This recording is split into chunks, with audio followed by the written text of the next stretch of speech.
Iran పాలస్తీనాలపై Israel అమెరికాలు దాడి చేస్తూ ఉన్నాయి. ఇప్పటికే మనం చూసాం కదండి, మానవతా సాయాన్ని ఇజ్రాయెల్ గాజాలో ఆపేసింది. అక్కడ ముస్లింలు చాలా ఇబ్బందులు పడుతూ ఉన్నారు. ఇప్పుడు ఇరాన్ మీద దాడి, రెండు ముస్లిం కంట్రీస్.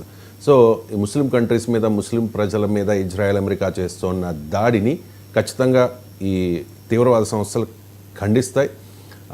అల్ఖైదా అవ్వచ్చు, లేకపోతే ఐఎస్ఐఎస్ లాంటి తీవ్రవాద సంస్థలు యాక్టివ్ అయ్యే అవకాశం కూడా ఇప్పుడు స్పష్టంగా కనిపిస్తోంది. ఆల్రెడీ అమెరికాకు అనుభవం ఉంది కదా వరల్డ్ ట్రేడ్ సెంటర్ మీద దాడి.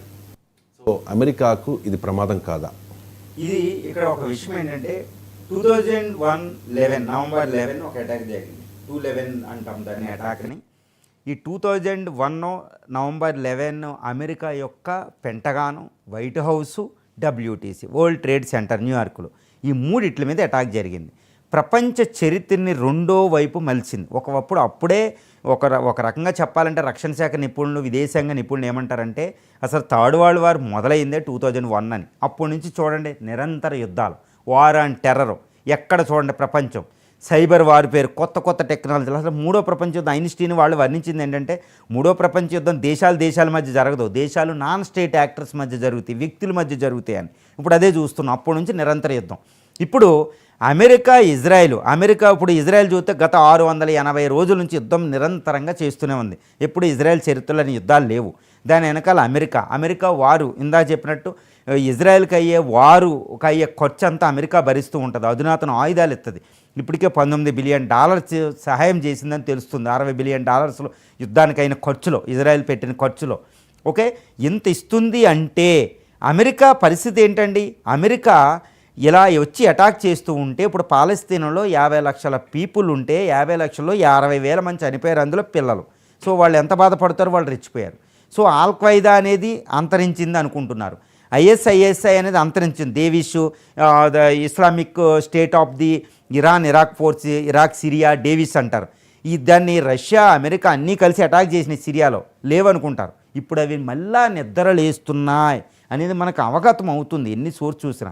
అందుకని యూఎస్లో హోమ్ల్యాండ్ సెక్యూరిటీ అని ఉంటుంది అనమాట. 2011 తర్వాత పెట్టింది. ఈ హోమ్ల్యాండ్ సెక్యూరిటీ అలర్ట్ అయ్యి ఉంది. ఎందుకంటే ఒకప్పుడు అల్ఖైదా వచ్చి బిన్ లాడెన్ ద్వారా అటాక్ చేసినట్టే ఇప్పుడు ఈ తీవ్రవాద సంస్థలు నిద్రలేస్తున్నాయి. నిద్రలు అవ్వడం అంటే ఏమీ కాదండి, తీవ్రవాద సంస్థలకి సపోర్ట్ పోయింది, ఫండింగ్ పోయింది. ఇప్పుడు ఈ బాధలన్నీ చూసి ముస్లిం కంట్రీస్లో ఉన్న ముస్లిం పీపుల్ అందరూ, ఈ సౌదీ అరేబియా ఈ కంట్రీలో ఉన్నవాళ్ళు అందరూ ఏం చేస్తారు? ధన సహాయం పెంచారు, నిధులు పెంచారు.